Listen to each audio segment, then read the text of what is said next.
Hello, welcome to the special meeting of the Glendale Arts and Cultural Commission on April 7th, 2022 at 1:00 p.m. It is now 1:06 and let's do a roll call. Roll call, Commissioners Tufankian? Yes. Vidor? Yes. Zadorian? Here. Vice Chair Vyar? Here. Chairperson Yank? Here. Agenda item 1A, report of the recorder reposting of the agenda. The agenda for the April 7th, 2022 regular meeting was posted on April 5th, 2022 on the bulletin board outside of City Hall. Agenda item 2A, citywide public art landmarks design concept proposals for Glenoaks Boulevard median ground level sculpture. Motion recommending that the City Council authorize the city manager or designee to enter into an agreement for the commission of artwork with an artist team to design, fabricate, and install a public art piece for the Glenoaks Boulevard median ground level sculpture, an amount not to exceed $100,000 dispersed from the Urban Art Program Fund. Jennifer Fukutomi Jones, Principal Arts and Culture Administrator. We are here today to discuss our citywide public art landmarks RFQ, just to provide a background context on what has happened thus far. In September of 2020, the Commission recommended that City Council enter a professional services agreement with Labas Projects to strategically procure and manage commission of up to 10 long-term to permanent artworks throughout the city of Glendale. In October of 2020, the City Council entered into an agreement with Labas Projects. In February 2021, Labas Projects began to work with staff to strategically locate proposed locations for art throughout the city.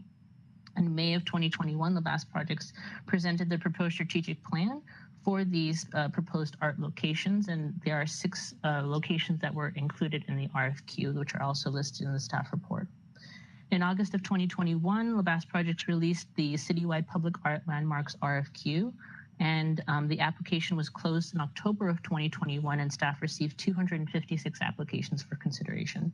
In September of 2021, Chairperson Yank was nominated to the Artist Review and Selection Committee to review these initial proposals or initial applications for these opportunities.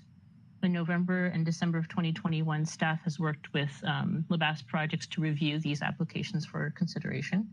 In January of 2022, the Commission reviewed design concept proposals for the ArtSoc ground level, ArtSoc overhead artwork and ArtSoc gateway artwork, and recommendations were concluded for those opportunities. On March 10th of 2022, the Commission reviewed 3 design concept proposals for the ArtSoc ground level sculpture, and recommendations were concluded for that.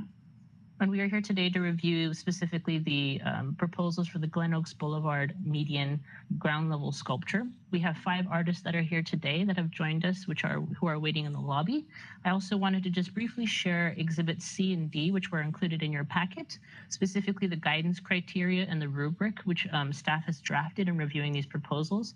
These are intended as tools for the Commission in reviewing these proposals. We will not be scoring, the Commission will not be scoring or sharing scores publicly. Rather, these are intended really as tools to guide the process in reviewing these applications and proposals.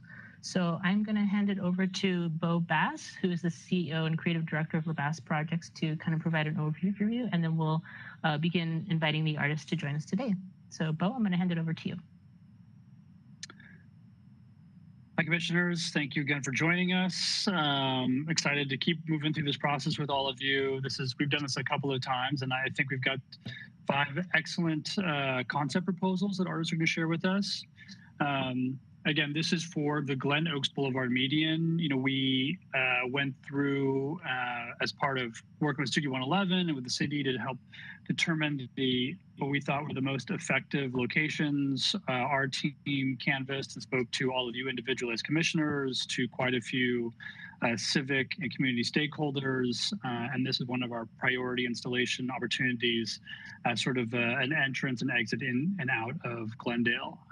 So without hearing more from me, I think let's get into the artists. I believe the first artist that we'll be presenting is Atelier DDA Studio. Thank you, Bo. And Commissioners, for reference, that is Exhibit E for you in your packets. I'm going to invite Jenna and Esme from Atelier DDA into the room. Hi, Jenna and Esme, are you here? Hi. Welcome. The floor is yours. We're ready for your proposal whenever you're ready. Great, thank you.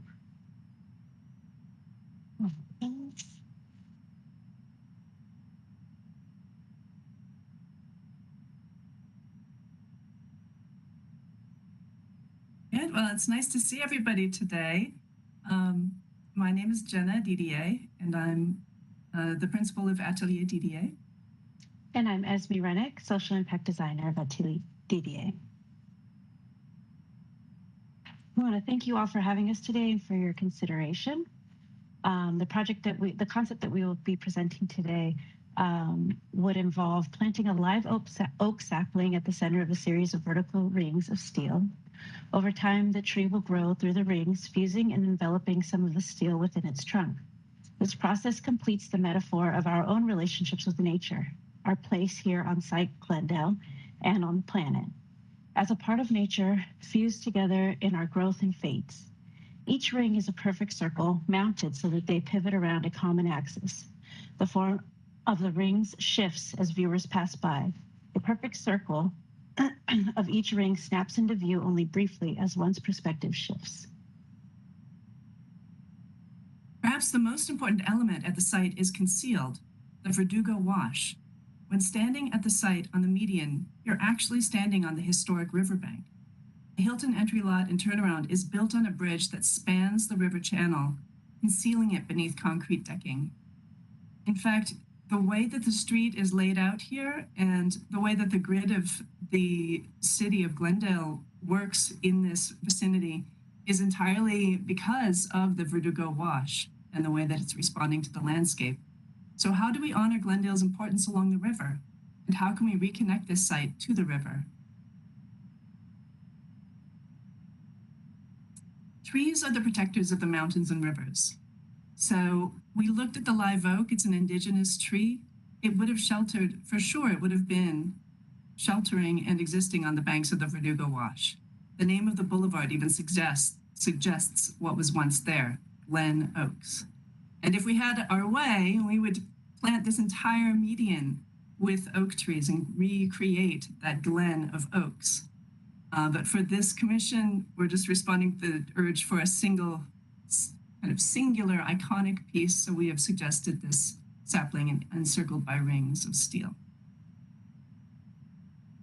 Here we show the tree at about 15 to 20 years of age, and we begin to see how the branches are becoming interwoven with our piece. And the sculpture provides an evolving reference for each viewer to reflect upon their own growth over the passage of time.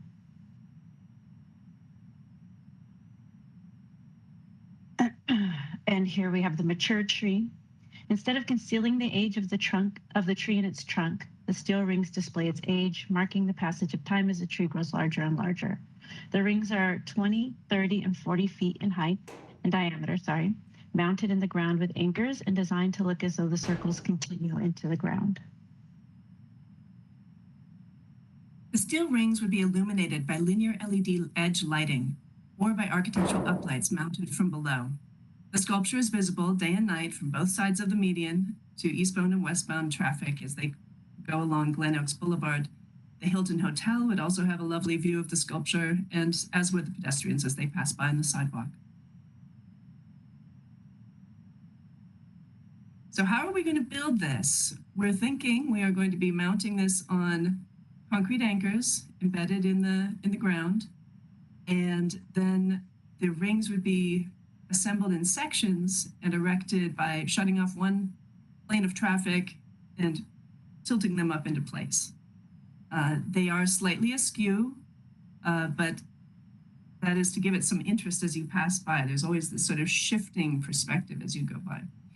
For the material itself, that's still to be determined. Portland steel is a possibility. It patinates to a lovely red, and then it's done. It doesn't rust any further, doesn't need any more maintenance. Mild steel painted with an architectural paint like Tenemic, which is a very durable outdoor grade paint that we've worked with before, is another opportunity.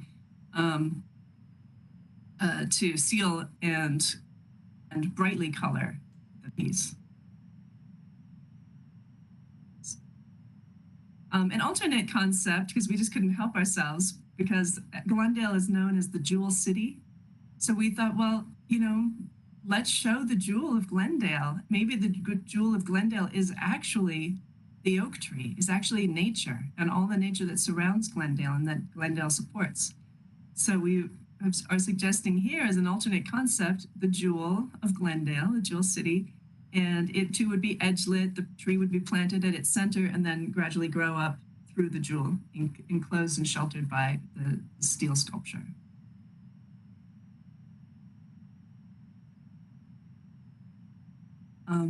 Community engagement is something that we really enjoy doing together, Esme and I. And due to the nature of of this site and its inaccessibility to the public, we feel that community engagement is vital to this process.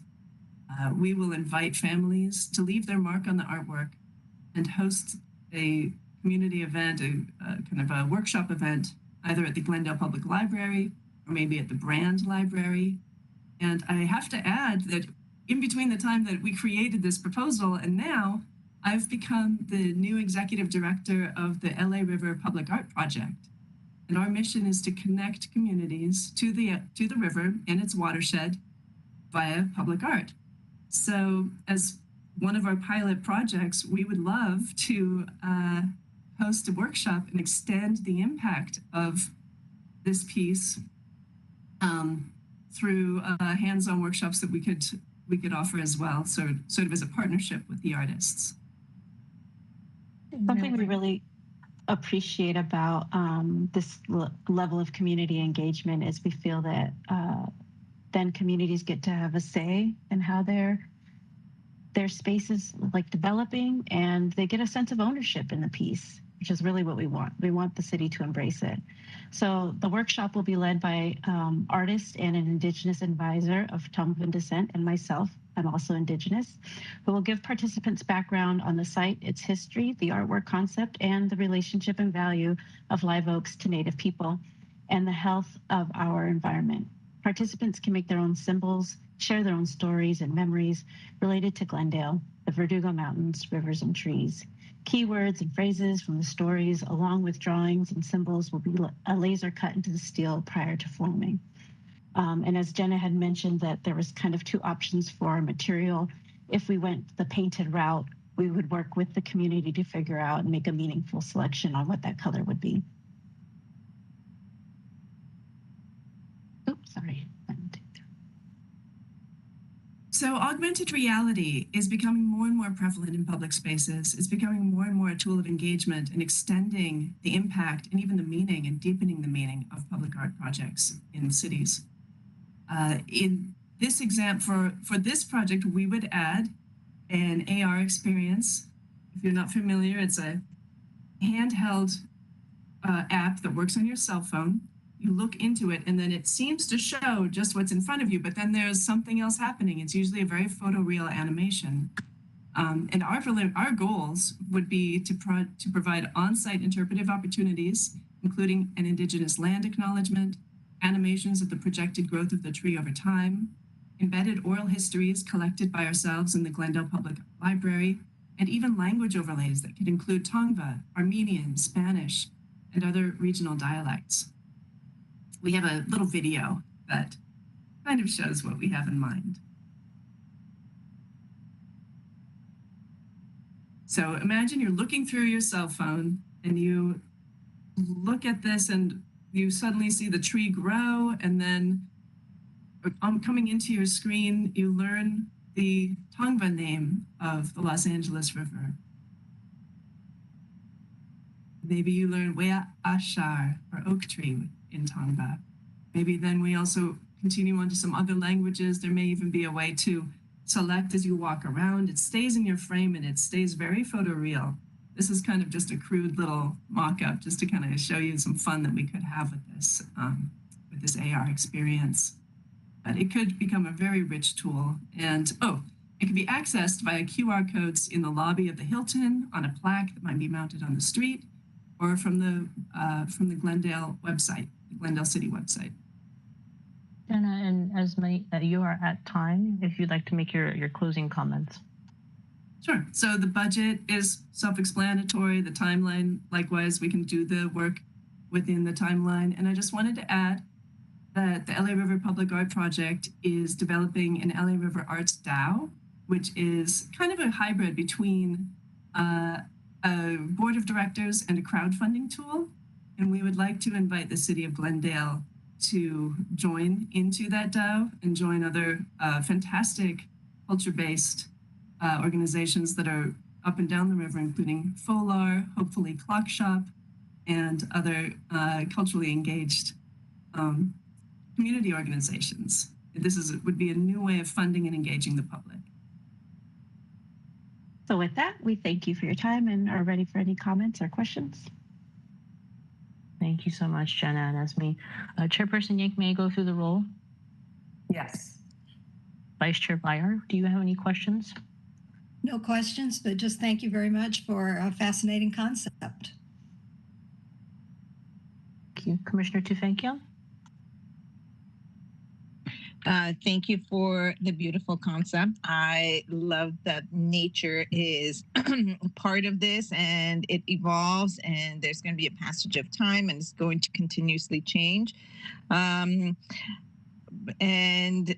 think the option between a brightly colored or having the raw metal, I'd like to see what each one would look like before, we go ahead and finalize or make a decision on that. The jewel concept, I didn't care for as much. I feel like the circles are very sophisticated and beautiful looking. The jewel, I didn't care for that much. I do like that there's community involvement and I do like the AR aspect. I just, my question was how it was going to be accessed since it is in a median, but you answered that. So that's it. Thank you. Commissioner Vidor? Oh, thank you very much, both of you. I want to echo my colleagues' enthusiasm. I think your ideas about community engagement are very unique and wonderful. And this is certainly a very, very interesting art project. I do have a few kind of boring questions related to the intertwining of a steel art piece and a tree. And I'm wondering, just out of curiosity, if you've consulted with or if we would be consulting with and haven't done it yet, a certified arborist to talk about the interaction between this metal. And I echo my colleagues' sentiment about the jewel versus the circle. I think the circle is really beautiful and open to interpretation, and the jewel is a little bit more literal. And so I have a preference for that too. But, in terms of the habit of an oak tree, how it grows, would there be a tendency for thinner branches to wrap themselves around different parts of that? I've seen that with vines on chain link fences, which is, metal to wood, that a tree, a woody plant has a tendency to coil. And I wondered if that would happen. And of course, the type of steel or alloy you're using, I can't really say at this point, as Commissioner Tufenkian mentioned, which would be preferable. I'd love to see some examples. So there's quite a bit to be done, I think, to kind of explore the proof of concept with this. But, in terms of materials interacting with a tree that's growing, I think we have to take into consideration some of the biological effects and have an arborist kind of just get involved maybe as a consultant. I am favoring the idea of contrast between the tree and the metal so that the artwork continues to show as the tree gets denser and bigger. So whatever that might be, that would be, for me, preferred. that you get whatever material is contrasting between the two. Whether it's colored or monochromatic doesn't matter. It's more the contrast with the leaves and the wood. Let me see what else I had here. Did you deal with guarantees, particularly with the trees? You know, I don't know how that's going to work, but you know, what is the age of the sapling? I've heard different things about, you know, very baby saplings versus more mature, and you know how, you know, the age of the trees and what happens if they die, that kind of thing. Let's see, what else did I have here? Well, I can always loop around if I have any other questions after everybody's done, but lovely concept. Thank you. Thank you. Do you want us to answer any of those questions, or? How are we doing this, Jennifer? Yes, I would say this is the time to respond. Oh, okay. So, well, I can tell you that the oak tree branches will not be twining around the steel. They don't work that way. They'll just, when they grow out, they will hit the steel and they'll sort of, get nudged one way or the other. okay. It's possible that as the oak tree grows, that at its base, the oak tree will grow and expand through the steel, through its trunk.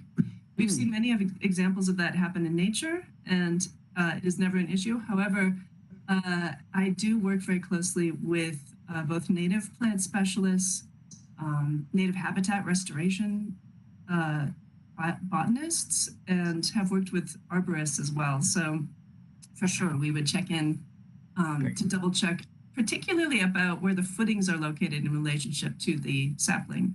The sapling itself would be of a size that is typically used for, planting trees in new locations. It would be hardy, it would be disease-free. That would all be guaranteed by the nursery. And it would require irrigation for only 3 years. And then it should be able to survive on its own without water because it's native to our habitat. And all your other questions are sort of related more to the conceptual development, and they're noted. We definitely would have explored different colors, explore the contrast of the steel to the growing tree. Thank you. Commissioner Zadorian? Hi, so this is a great concept. I love this. So my questions are, this would be one specific piece, correct? Yeah. And then so my other question is, this tree does exist at the moment and it is currently not in this larger stage. It's in the smaller stage that you showed. Yeah, correct. These are available as saplings. You can see it on the budget. That's an actual budget number from the Theodore Payne Nursery that supplies native plants to the region. Okay. And then my other question as well is, did we specify this specific part of the median, or was this your, I guess, idea and part of your concept for the piece, that this would be the best area to present it?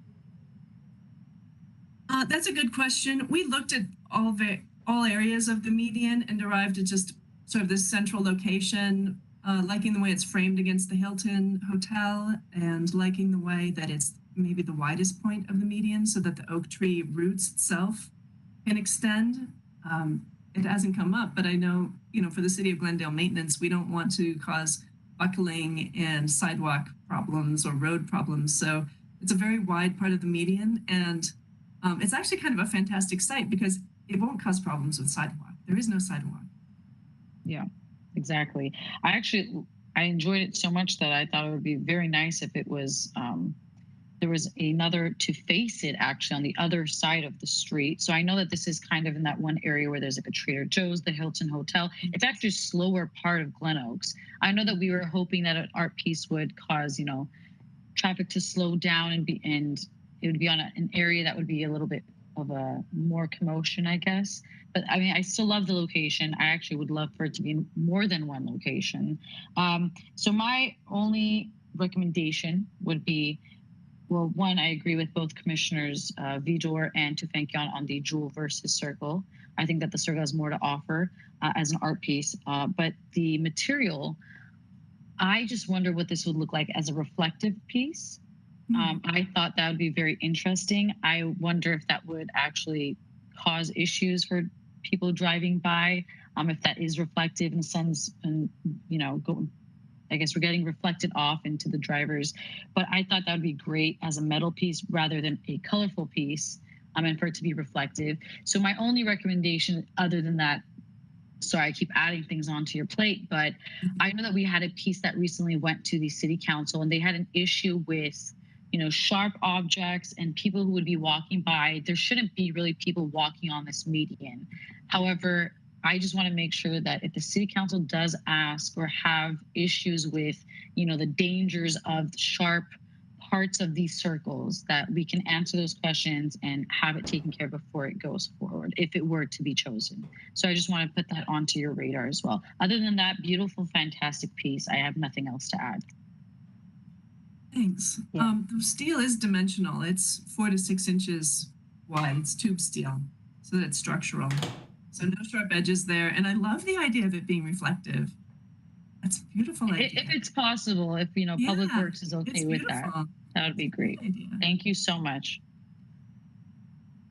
Chairperson Yank. Thank you so much for this presentation. I agree with my fellow commissioners in that I think this is a really beautiful concept for a piece, and I love the ties to the landscape and to the history of the land. I was just, mine is just a very technical question.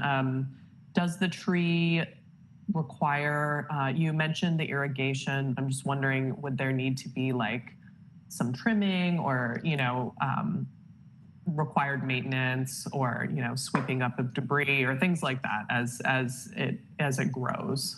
Just thinking about the maintenance for the city and what they might be responsible for. Mm-hmm. That's a good question. The maintenance, because it's a living thing, would be the same as the maintenance of the other living things on the median. And if it grew so large, I think it's 40 feet, 50 feet wide at the median. We'd have to go back to another slide. It's been this out. If it became an issue where the branches started to poke out into the roadway, then yeah, I don't want to. But I think otherwise it should be. Can we show the diameter? No, I know. We have it in our construction docs, but not in there. So I think it's a little over 40 feet. I might need a little bit of trimming, like the other trees might need trimming. Like I said, I mean, if we could, I'd love to put our arms around the landscaping and being able to plant all of the trees along that median. Maybe if we get the river Dow going, we can afford to do that.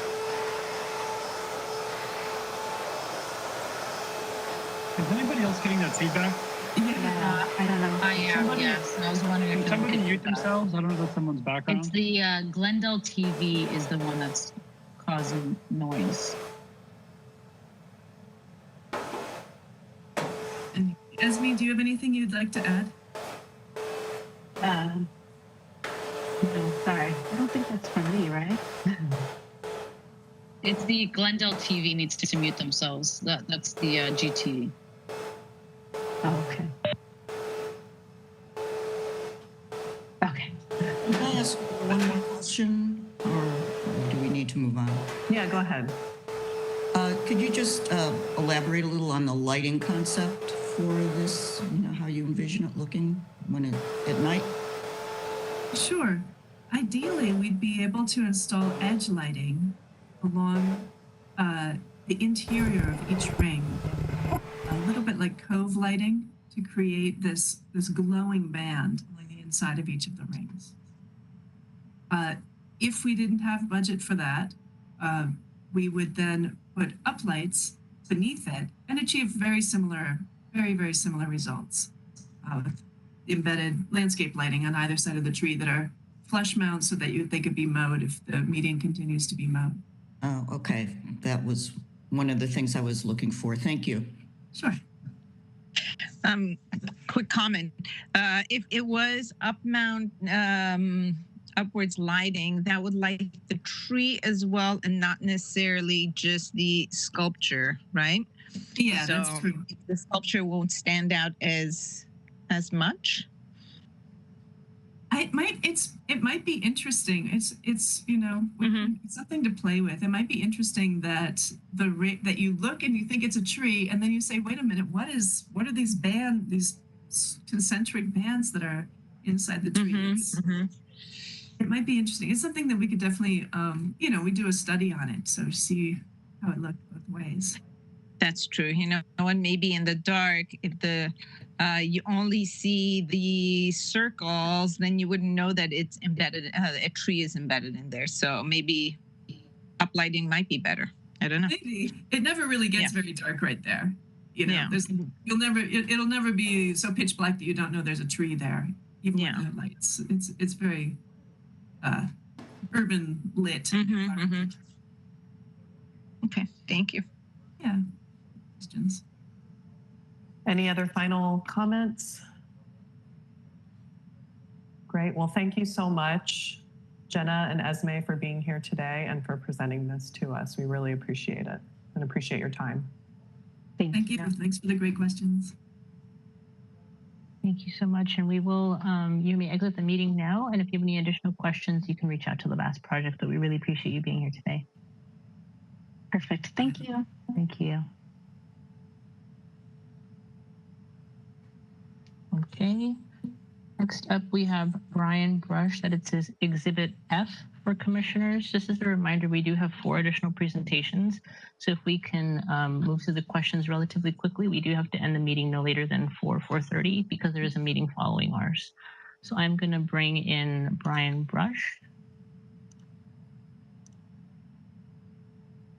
Hey, Brian, are you here? I'm here. Welcome. We're ready to go whenever you are. Great, thank you. I will share my screen. Have you given me permission? Yep, great.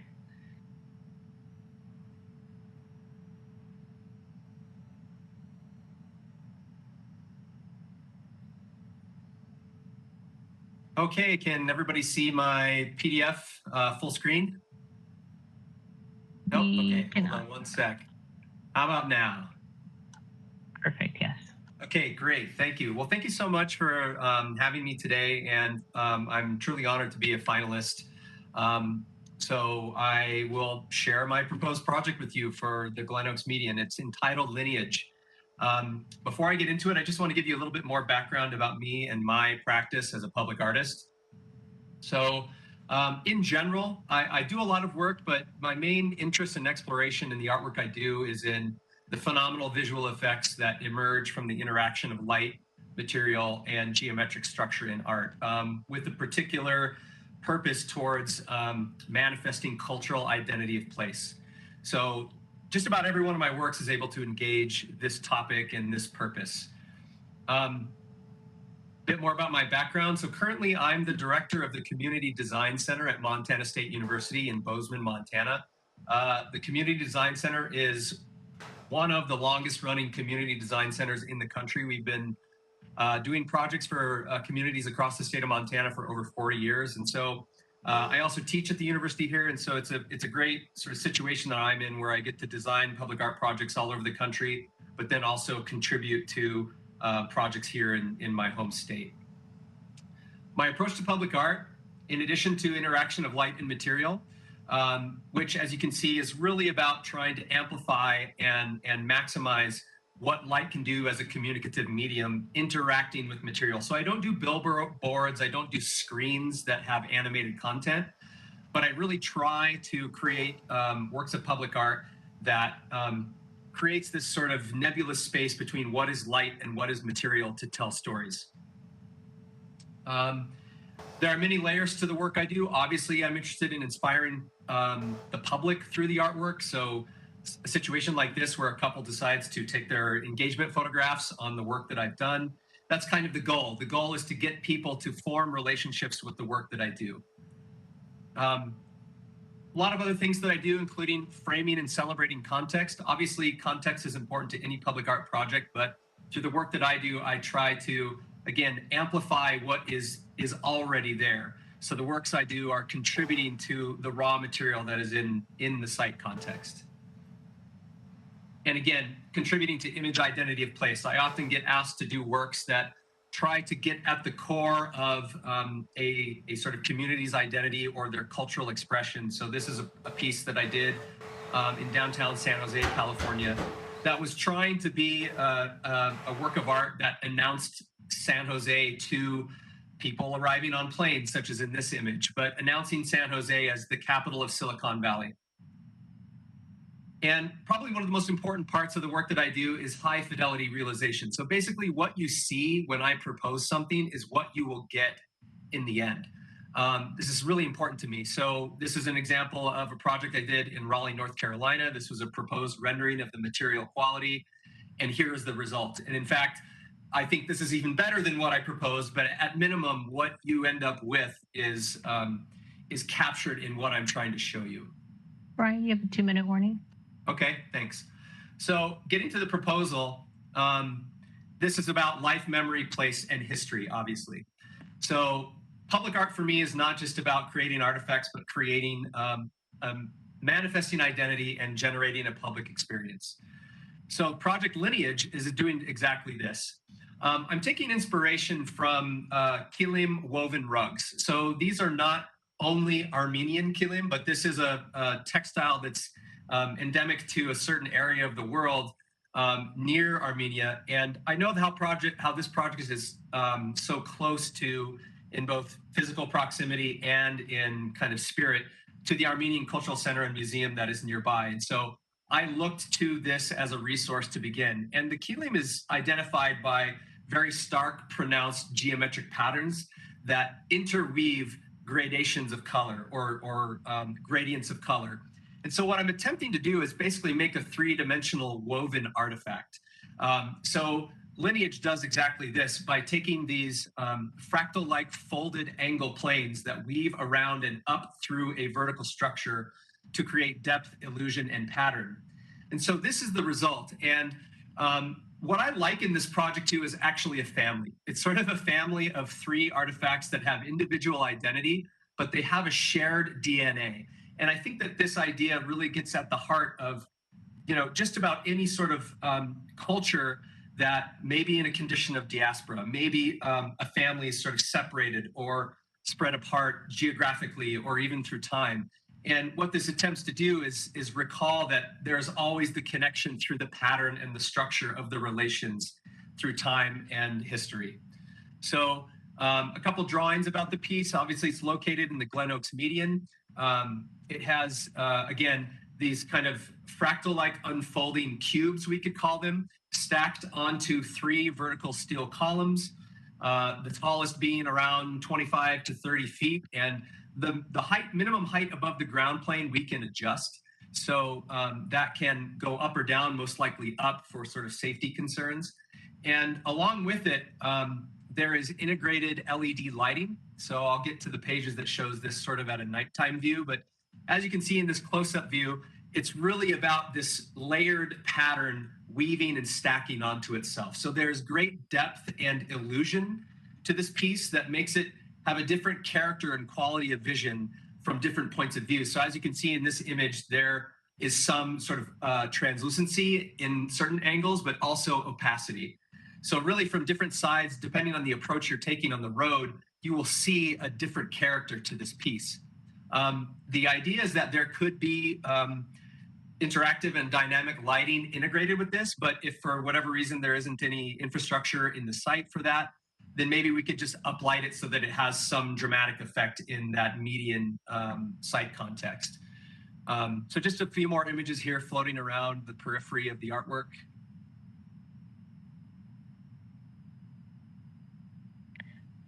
Brian, you are at time if you'd like to make your closing comments. Sure. So in closing, I would just like to say that, again, the work that I do is really trying to provide a public artwork that people can sort of experience to enter into their own creativity. I like to talk about this as entry points where, depending on who it is, they might interpret this entirely differently from someone else. Someone might see this and think of it more like a plant, like a stalk of wheat. and that can form a memory connection to some other experience they've had in their life. But the goal is that it is connective across cultures, many different people, that they can enter into a dialogue and relationship to the work of art when they see it. Thank you so much, Brian. Sure. Chairperson Yank, may I go through the roll? Vice Chair Vier, do you have any questions? Brian, could you just, again, I missed what you said about the lighting, that there's LED lighting. Is it within the tube, within the center piece? Yes, or? so it could be done in the center along the tube, but it could also be along the vertical levels of the piece. So there could be individual triangular strips right here, one here, one here, one here. So that color can change along the height of it in layers. I'm open to either approach. So are the colors of the components on each one consistent up and down on each one, or am I seeing shades of different color, or am I seeing different shading because of the lighting? I understand your question. Yes, you are seeing, so I'll go back to a daytime view. So you are seeing the color of the piece. There are different shades. So these would be powder coated aluminum elements that each of the levels will have a slightly different shade as it moves up vertically. Okay. The lighting then could also behave in a way where the lighting changes with different colors at different levels, but certainly in the daytime you get a gradient. Thank you. Sure. It's stunning. I love how it looks at night too. Very, very stunning looking.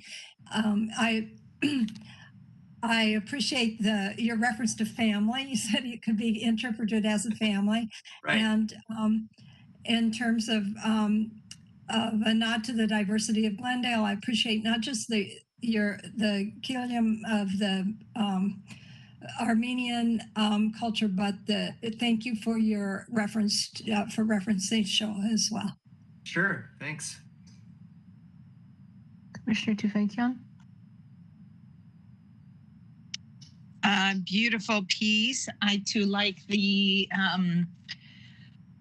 comment that you made about family. I like the geometric shapes. I like the material and the colors. I like that it is, has so many colors.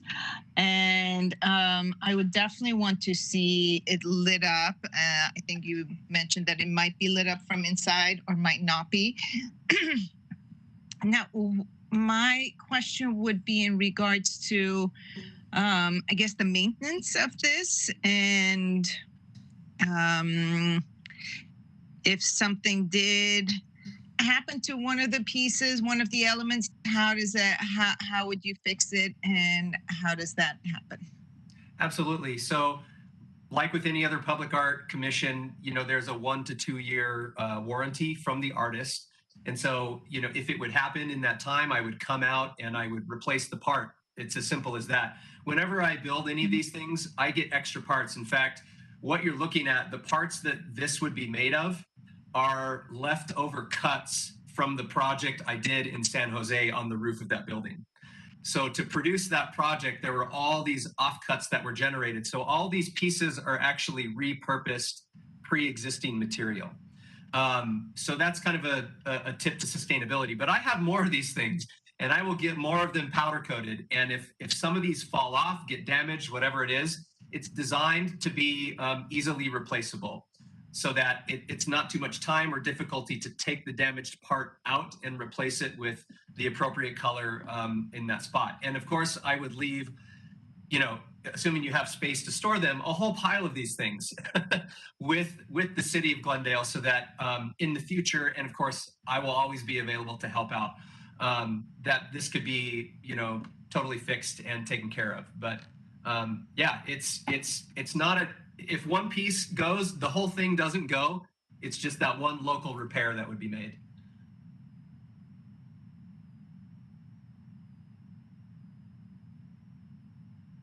Thank you. Commissioner Tufekcion, do you have any additional questions?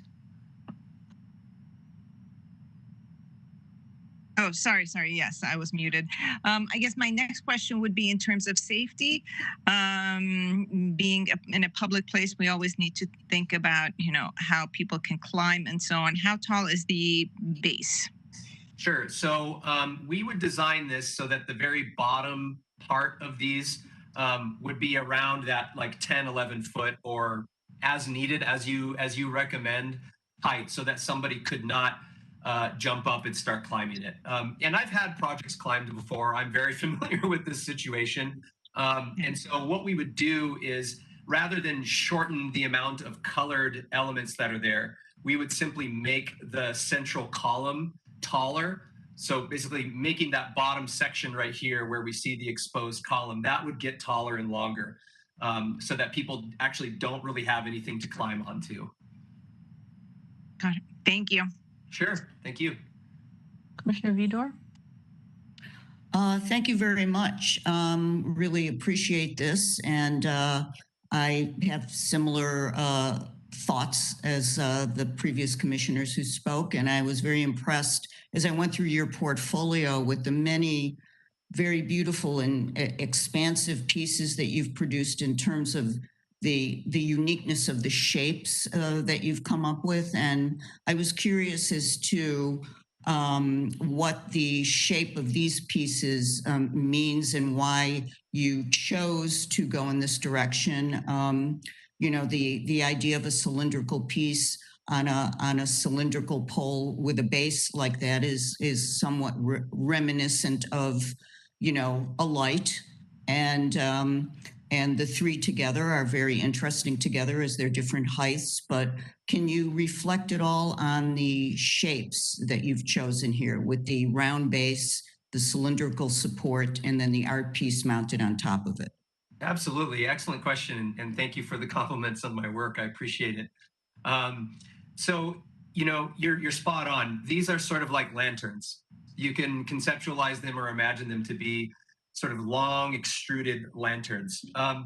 And I guess that overall that approach is about familiarity. It's about, again, this idea of connecting to people. So when somebody sees this, especially in a road condition, they don't have to necessarily immediately try to figure out, but it connects to them through the typology that it is. Most of us know what a lantern is. We've experienced lanterns, we've experienced objects with that shape. This is a unique interpretation of it, but somebody would recognize it immediately as something like that. So that speaks to the overall shape. As far as the components go, it's about adapting a raw material, just like in a carpet, like in a weaving. You have raw material, it's linear in nature, and you find a way to produce variability and diversity with it. And so I'm using this sort of cubic form that is powder coated exactly in that same way. So I'm taking the sides, I'm flipping them, I'm mirroring them, and then I'm sort of rotating them around this central column in order to get a multitude of angles and patterns as a result. So it's patterns producing more patterns, more patterns, more patterns layered on top of itself. So it's this kind of plethora of geometric angulation and pattern, just like the carpets that I'm looking at. And they're woven that way to create structure in the piece. Keelame is because it's flat woven, it weaves like this. And there are so many diagonal patterns in that type of carpet because it makes the carpet stronger structurally. It's not a plush pile carpet. And so I'm taking that tectonic approach and duplicating it in something three-dimensional. The column is round just for structural efficiency's sake and for the ability for this thing to be, because a column is a strong section engineering-wise. And the base plate doesn't necessarily have to be round, but I think that it is, again, the most efficient, cost-effective, and appropriate solution structurally to basically a cantilevered thing that's sticking out of the ground. I could have made the base plate a triangle, a square, but those shapes are not as efficient and performative structurally as the circle would be. So it's a combination of approach to structure and geometric sort of filigree, I guess I would say. Thank you. Thank you very much. Thank you. Thanks. That's it for me. Thank you. Commissioner Zadorian? I actually don't have any questions. It's a beautiful piece. And I enjoyed listening to the questions from my colleagues. So I have none for you at the moment. Thank you. Thanks. Chairperson Yank? Yeah, likewise, I think my questions were covered by the other commissioners that I had. So I just want to thank you so much for your presentation, unless there's any other comments or questions. All right, well, thank you so much, Brian. We really appreciate you being here today and presenting this beautiful concept to us. Thank you as well. Thanks for the time. We'll see you. Thank you, Brian. You're welcome to exit the meeting. And if you have any additional questions, you can reach out to Labatt Project. Sounds good. Thank you. Bye. Thank you. Okay. Next we have up on our list is Forma Studios. This is Exhibit G for commissioners. I'm going to let in Forma Studios. I'll just make a quick note, just to remind everybody, Forma Studios is actually who we're in the process of working with on the ArtSoc installation as well. Karen and Sixto, are you here? Yep. Yes, we're here. Can you hear us? Welcome. Yeah, we can hear you. You're welcome to start your presentation whenever you're ready. Great. Thank you.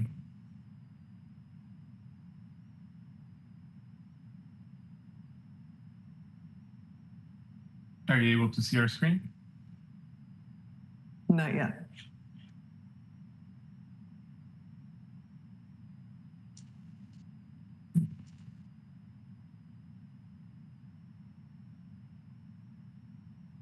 What about now?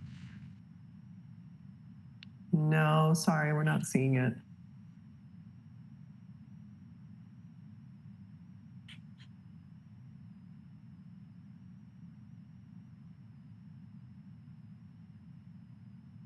Okay, there.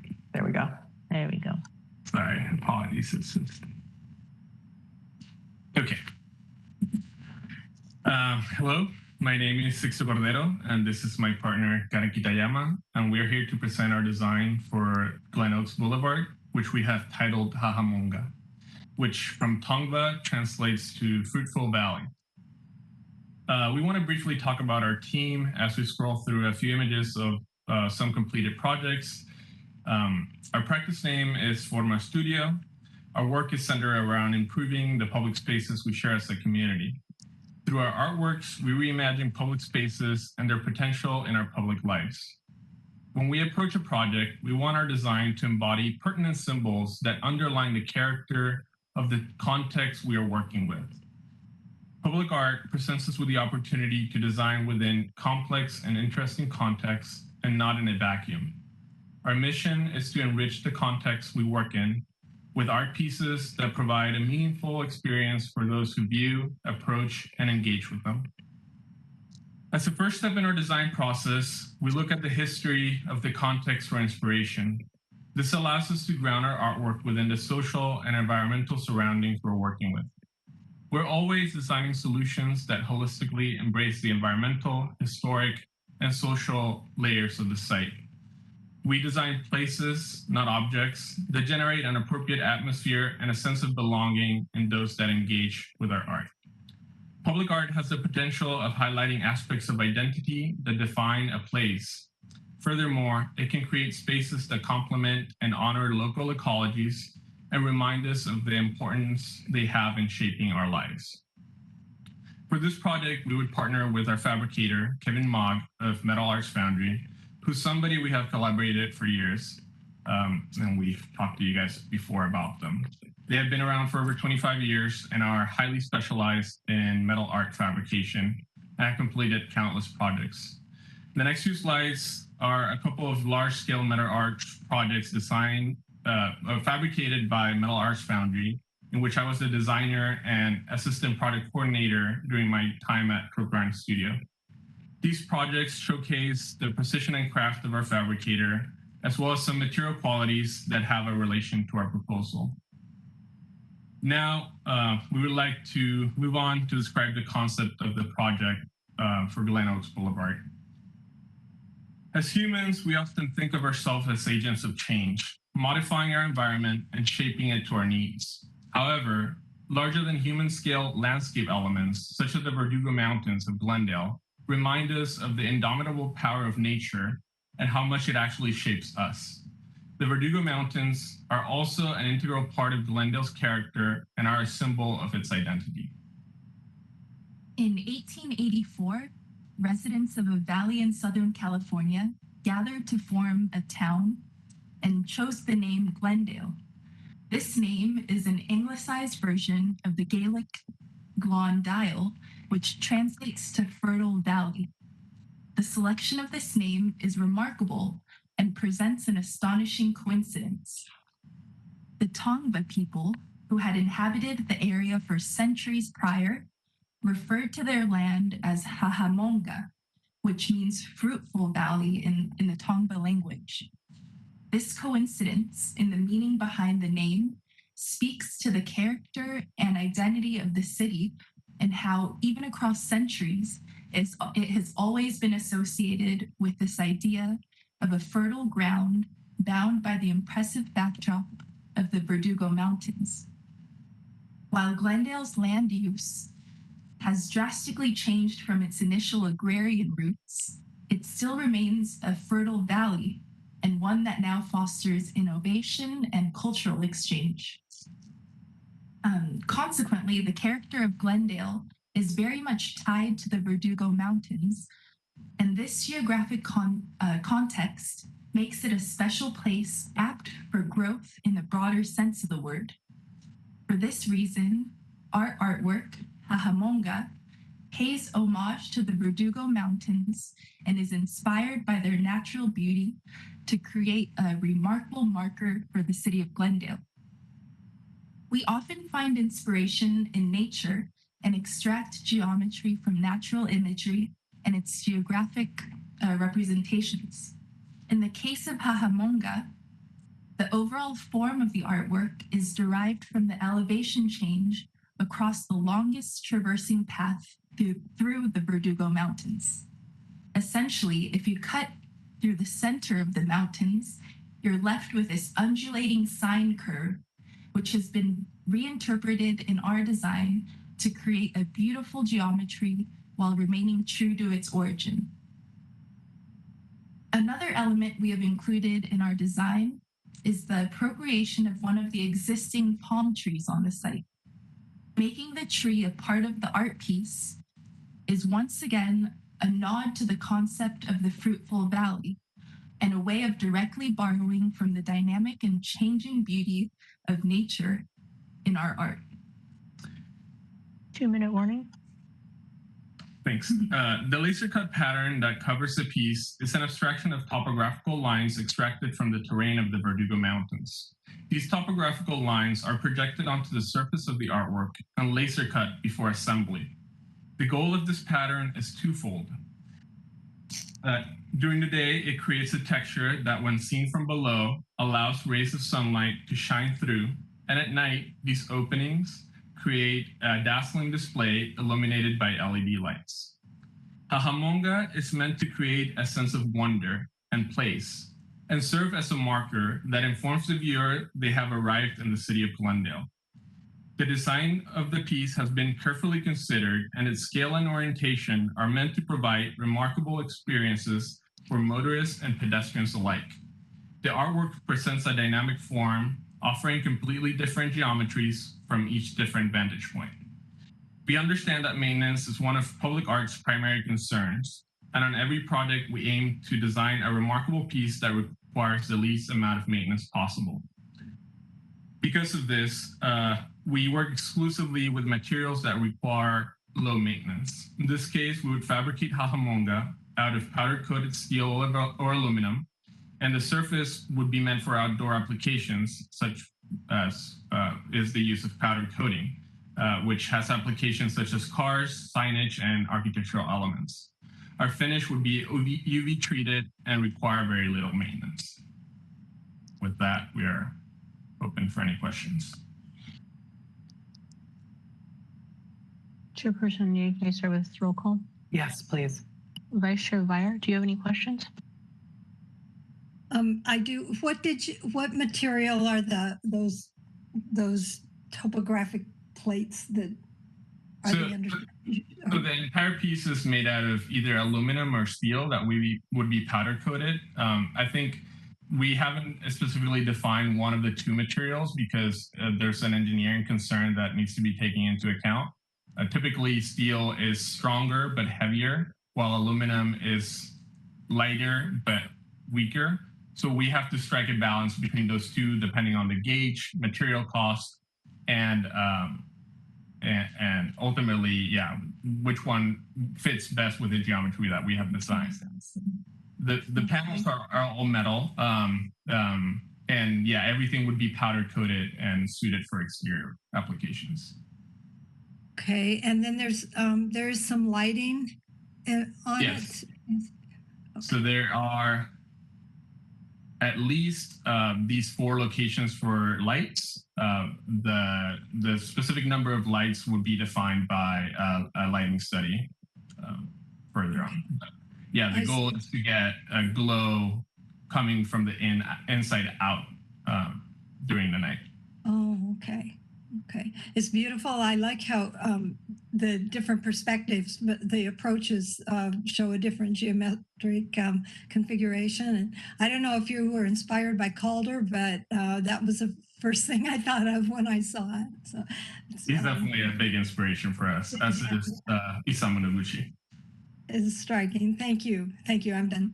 Thanks very much. Commissioner Tufekcion?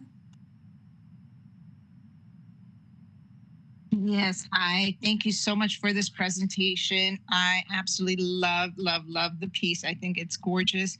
I love the texture and that the sun and shade would play, even though you're not going to see it because it's in the medium, but still, I like that textured feel of it. I like the reference to the Verdugo Mountains. Love the inclusion of the palm tree going through the sculpture.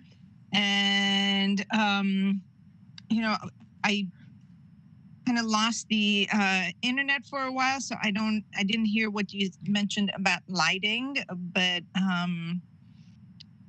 if you can repeat that, I'm so sorry. Of course. Yeah, so we have these 4 lighting locations identified, which match the footing locations where the piece touches down. The exact quantity of the lights would depend on a lighting study, but yeah, the idea is to have enough light that we can catch those edges that we're cutting, and at night it creates this glow, right? Similar to that piece that I worked on at Cliff Garden Studio that I showed earlier. You would catch, because the light is touching it kind of perpendicular to where those openings are located on the surface.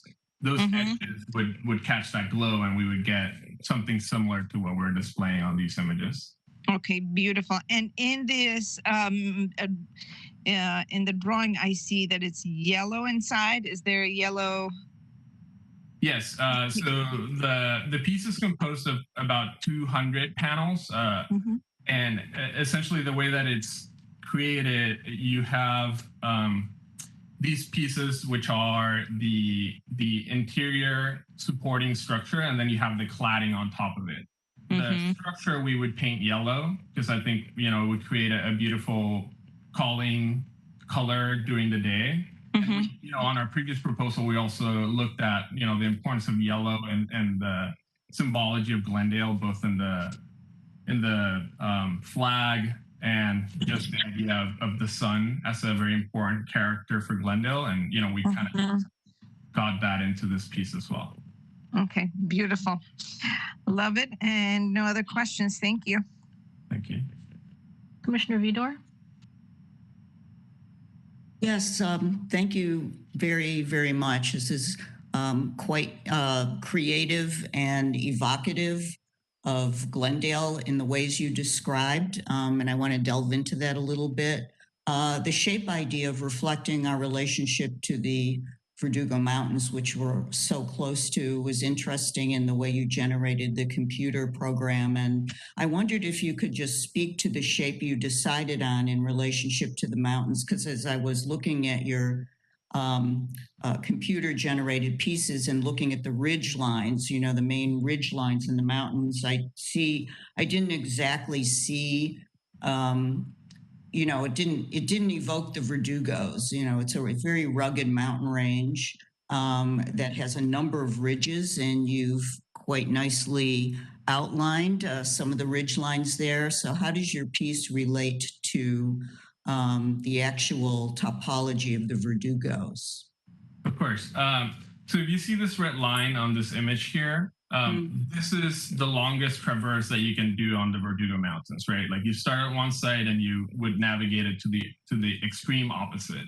If you cut a section through this line, even though the geometry of the Verdugos is very rugged, you do get this very beautiful sine curve. I mean, in very close detail, if you look behind that red line that I've drawn on this image on the left, you can see a little bit of the ruggedness, but overall, you can extract this beautiful, perfect sine curve, which means that after walking through the Verdugo Mountains, you're going up very, very high, then going down, and then doing it all over again. So you have this double elevation change if you're traversing the entirety of the mountain.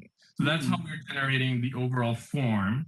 And then, we're also taking a portion of that rugged geometry of the Verdugo Mountains and breaking it into topographical lines, right? Which is what we use to map rugged terrain. And we're using that to generate this pattern that also is projected onto the piece, right? So we're extracting some of that ruggedness into this pattern that then allows light to go in and out of the piece as you're watching it, walking, essentially driving by it. Yeah, it seems to have a very wave-like quality to it. And you did say sine wave, right? You mentioned the sine wave. So there are holes. Did I get that there are holes in the piece where, water, whatever comes through? So it's completely porous too. Yes. And holes, but yeah, completely porous. Yeah. Right. Okay. And although rain is an unlikely event at all times in our area, if there was a shower, what would the behavior of water be in this? Would it just go through and traverse the piece, or would there be cascades coming down, like one would see the mountains? So you can see this little model that we had made for the piece. Most of the water would just shed through the center of the piece and on the sides, but some of it would percolate through it, which would allow the rainfall to be absorbed and diffused on the same way that it is already on the site, right? Right. Very low impact to what we're okay. And the palm, you're using an existing palm to work around that, correct? Correct. And if I noticed, and I don't know what the arrangement is of the landscaping on the median, but there are other palms near it. So first of all, I'm not sure what palm this is. I was kind of hoping it was a California fan palm, a Washingtonian, are those native palms sitting there on the median strip? Because it would kind of be cool if it was. They are. They're that variety. Yes. Okay. So, well, that's good. That's a relief. And are the other palms in any way, do you expect them to enhance the view and interpretation of this piece, or are they somehow going to be blocking it? No, I mean, I think you can see from all these different vantage points that we're showing that, we really like the fact that, the piece has this different reading from all different sides. We oriented it so that that main face is, facing outward uninstructed.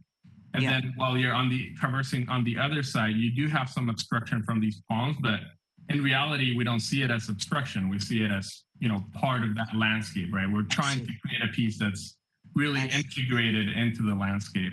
And in terms of maintenance of that palm tree, I mean, we are very aware that palm trees need to be trimmed and branches need to be cut off. I just want to mention that, we're passing that palm tree through the thinnest part of the piece so that the access to that palm tree remains unobstructed. Okay, thank you for mentioning that. And just one more quick thing. Are the lights, the uplights, Are they flush mounted with the ground? Are they going to be visible? Are they going to be more hidden? Just So describe those. they would probably be surface mounted on the footings, but they would be protected. We would create probably metal cages that would, kind of camouflage them and also protect them from tampering. Have a set screw that, prevents tampering. The city would be the only one that has that key to really open them and access them. Yeah. So the aesthetics wouldn't be compromised by the lights. They would not, no. Okay. Thank you very much. Lovely. Commissioner Zadorian? Yes, thank you. I don't believe I have any specific questions. I do want to just add that this is a beautiful place aesthetically. I think it adds great value. I actually think it was a missed opportunity for a great overlay where you could have seating and a little hangout spot underneath. So it does, I think it's a missed opportunity for it to be a more interactive piece rather than a median piece. However, I know that that is what you did apply for and submit your proposal for. But I do appreciate it. It's a beautiful piece, and I thank you very much. No questions for me. Thank you. Just to say, we were very interested in the park location, but we were just selected for these other two. Thank you either way. Thank you. Chairperson Yank? Excuse me. No, I don't have any further questions for you, but thank you so much for presenting this to us today. And we really appreciate your time. We appreciate your time as well. Thank you. Thank you so much, Karen and Sixto. We appreciate that you taking the time. If you have any questions, feel free to reach out to the BAS Projects, and we appreciate you being here. Thank you. Thank you. We'll sign off. Thanks. We have our next artist team, How to Souza. As Bo had also previously mentioned, How to Souza did apply for the Arts Off Ground Level sculpture as well. So I will let in How to Souza. How to Souza, are you here? We're here. Wonderful. Thank you for being here. Whenever you're ready to begin presenting, you can go ahead. Sure thing. Thanks for meeting with us all today. Appreciate it. Here, share screen. Can you see our screen? Yes. Yes, thank you. Great. All right. Okay, great. Thanks again for meeting with us today. My partner Josh and I really appreciate being considered for this exciting project. So while designing the project, we looked at the broader context of Glendale and its unique location surrounded by hills and mountains. And we also considered the immediate context within the cross currents of Glenoaks Boulevard, a slender strip of land whose space is both public and inaccessible, in plain sight and easy to overlook. But what at first glance appears to be a challenging set of constraints turns out to be great opportunities. And inspired by the topography of the Verdugo Mountains, Vista strings together a 70-foot long range of peaks and valleys. The sculpture's undulating footprint and elevation unfurls as one travels along Glendale Boulevard, transitioning in color along the way. And Vista is a chromatic range that celebrates the vibrant diversity of Glendale. And just to give a better sense of what it's like spatially and formally, we'll just jump into the 3D model for a second. So this is a similar view. And so that you get a sense of scale. We have some folks across the street.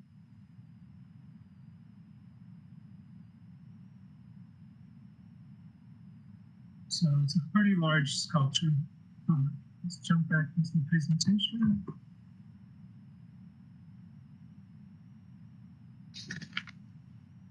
So the project is composed of 12 unique modules, and they're broken down in order to simplify the fabrication, the transportation, the painting, and the installation.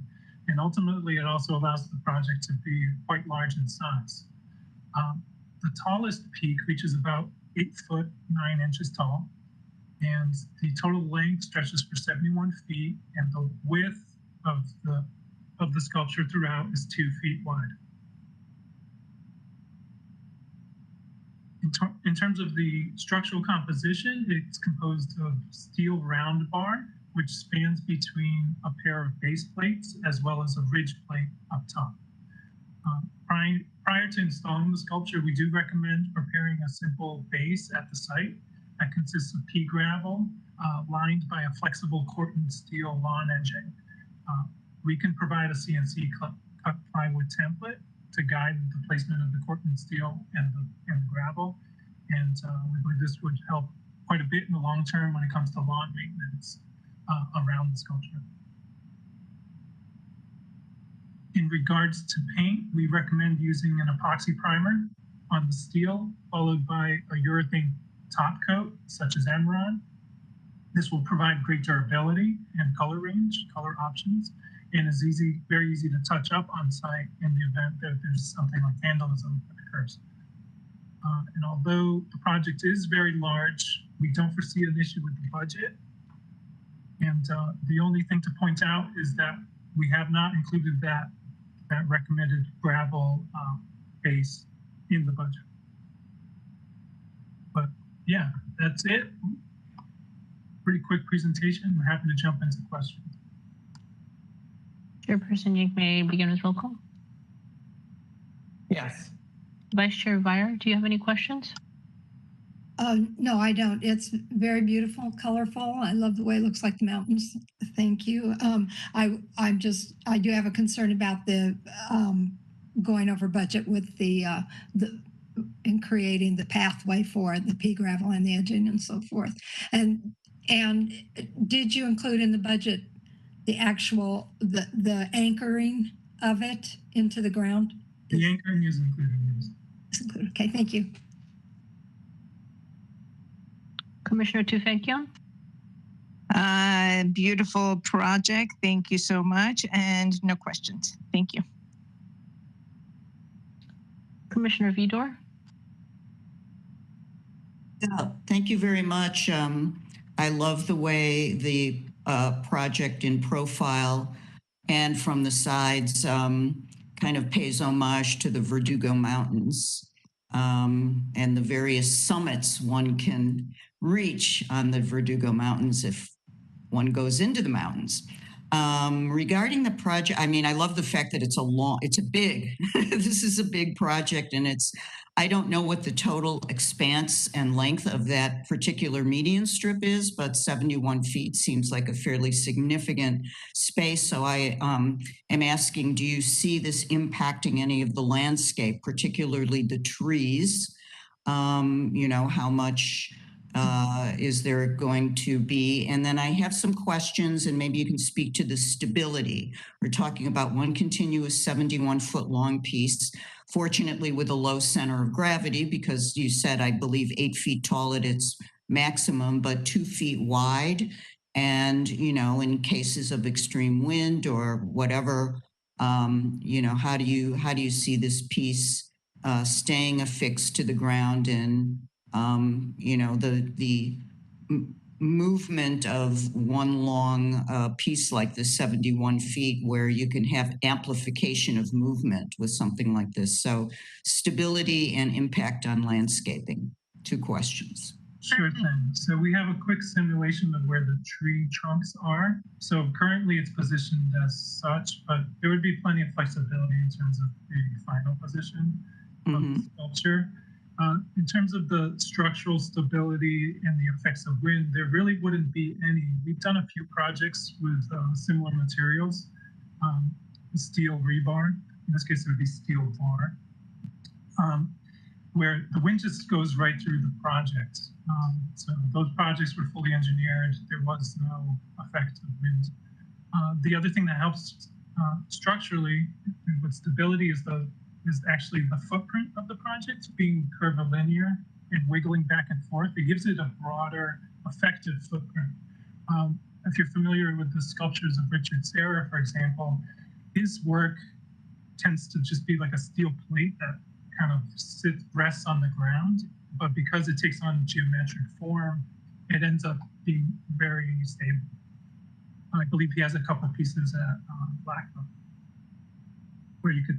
Yeah, I can visualize it now. Thank you very much for that clarification. Okay, thank you. Thank you. Commissioner Zadorian? I also agree that this is a beautiful piece because it takes up as much space as it does. Very visually appealing, especially for somebody who's driving by and noticing it on their drive home or to work or whatever it might be. I appreciate it very much, and I thank you for taking the time to prepare this proposal and present it to us. Thank you. I have no further questions. Thanks a lot. Appreciate it. Chairperson Yank? Yeah, likewise, I do appreciate this proposal. It does seem like it'll be a really stunning visual impact. And so thank you very much for presenting this and for your time today.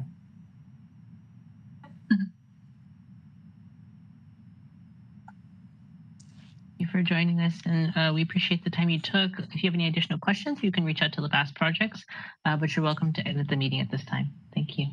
Thank you. Thanks, Have a good everyone.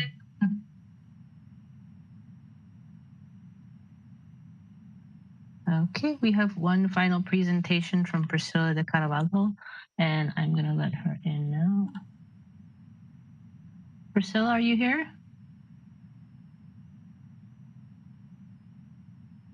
Priscilla, are you here?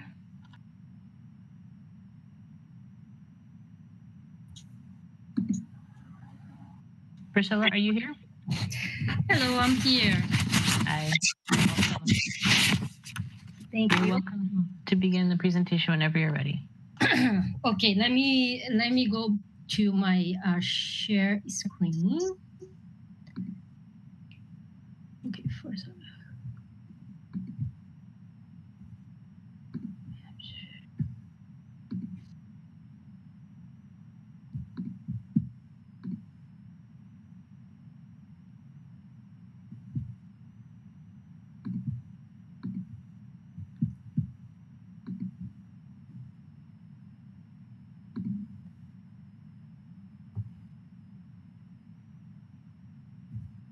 Can you see it? Yes, thank you. Okay, thank you so much. I hope everyone has the, I think I'm the last artist, I don't know. Hope everybody has the energy, some energy left for me. So first of all, thank you so much for the opportunity. I'm very happy to be one of the finalists for this project. And I wanna start quickly just to show some of my previous work. So my public art in general explores a variety of themes and is based on this dialogue between past and present, our relationship to urban environments, nature, and the interplay of a home, identity, and culture. So this project that I have here is Heart Home Homeland that was commissioned by the MTA, Metropolitan Transportation Authority in New York City. So, and it consists of 8 stainless steel that were integrated in the platform of the subway station. And this is a narrative of the everyday life in the neighborhood, which revolves around the subway station itself. So I used pictures. I took pictures. The silhouette images are images of based on photos that I took when I do these site visits. So the number 2 is Urban Nature that was commissioned by the Public Art for Public Schools. Also with the Department of Education in New York City. And this one is connected to the everyday life, the plant life of the neighborhood and the architecture. One of the components was working with students where we collaborated. And one of their drawings, one of the buildings is actually the house of one of the students. So this is a detail. You see how the aluminum wrap around the wall.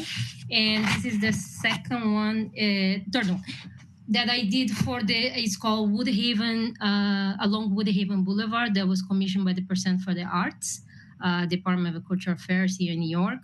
And this is about 30 stainless steel that were distributed in 3 bus stations in New York. So each station had a different design. Each was connected to either transportation or architecture. This in particular is a local bird that is very common here in New York, and they represent the different ethnicities in this very this immigrant community that it's very diverse nearby where I live. So I want to start a little bit talking of the references, how I came up with the project, where did I went, the research and things. So the source of I know that Glendale it has a significant Armenian population, and Los Angeles holds one of the biggest outside of of Armenia itself. So this pattern on the top is associated based on the Armenian tradition of tradition craft, and mostly the tapestry, which is represents much of the Armenian culture and tradition. The needlework also is one of the expressions open to women in a society where largely without any identity or rights. It has been for many, many years. Also, Glendale and other photos are about the Glendale, the mountains, the Glendale surrounding the Verdugo mountain, which is Glendale, is combined with urban development and isolated wildlife.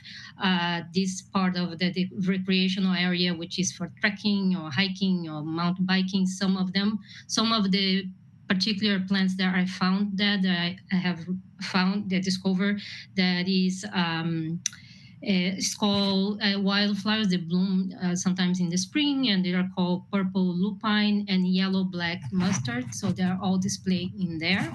The title of the artwork is Through Mountains. And so here is the design that I did, a rendering of the first, the imagery of the artwork. So the artwork, it's freestanding sculpture made out of steel. With monochromatic, one color, and it will be sitting on a, you cannot see there, but it's going to be sitting on a cement slab, and it will be at night activated with lights. So it works during the day, at the night. So this work, here's an aerial view of the piece, and this is a detail. So again, this piece is a visual narrative of that represent the immigrant community, and also the as well the local nature. So the piece incorporates dynamic patterns, that motifs is elements that of nature that created by water jet cutting. So all these are going to be created by water jet. Many of these patterns associate with the immigrant life of the neighborhood of Glendale, in particular with the Armenian communities, and their culture and traditions. This artwork also resemble a mountain, which resembles the shape of the mountain, the beauty, the monumentality of the mountain around the Verdugo Mountains. And so my work, all this botanic imagery and all these patterns, my work is also the plants and the flowers have always been associated with continuity and growth, which is so basically the main goal of this piece is to represent the community, is to highlight the diversity of the U.S., as it's now, or is it what's going to become in the future.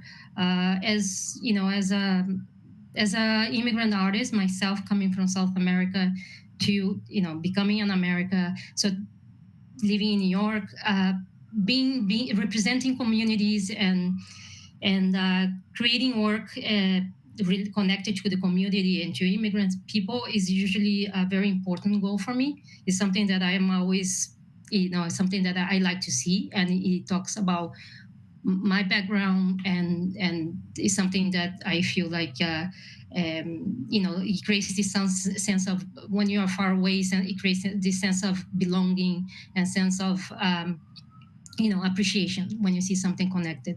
So this is the main idea that I wanted to create. This piece is to represent the community that is there, and to tell the story, tell a story with the patterns, with their tradition, with their community, in a shape that also represents the local community. It also empowers this, the way people will be seeing this, the passerbys or driver, they will be able to see this sculpture in different angles.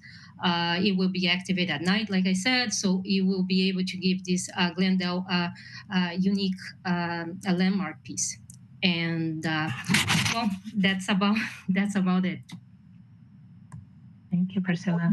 I can move over any details, any questions that you may have.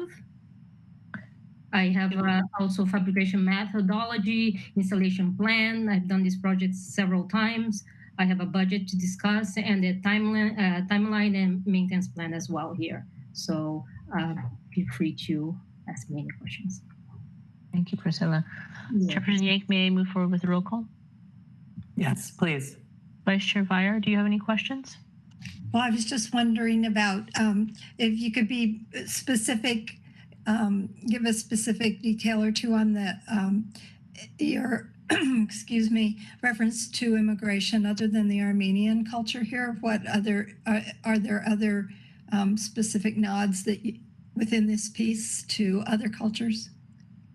Well, yeah, in this piece, I mean, you know, the rendering couldn't capture almost all the detailings. I have details of the plant life, the urban. You know, in my work, I always include flowers. The cutout on the shape of the mountain is of a flower that is representative of the nature that is found in California. You know, wildflowers are found there, and also in the mountains, desert mountains. The connection to that is always has been the associated with symbolically with the growth and continuity and diversity, what the flowers represent.